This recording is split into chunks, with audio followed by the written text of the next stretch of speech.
Yun o, away o. Putang ina o, away. Nag-away ang mga lobster. Away o. Napuputulan ng kloyan.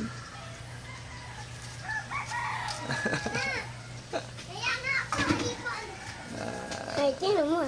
Ay, hindi. Nagnananay tatay. Naglalaro. Nanay, tatay. Ano yata? Ano? Mga hipon yan. Hindi yan ano. Ipon nga to. Patingin, ganito ka. Ito oh. Hipon naman yan. Ito, lobster oh. Ipon nga yan. Oh. Kaso binubuhat na ano ito. Nag-aaway yan, nag-aaway. O, yan o. Tatakas na siya. Sinasaltik. Sinasaltik yan eh. Tatakas na o. Ninipit. Di ba may... Diyan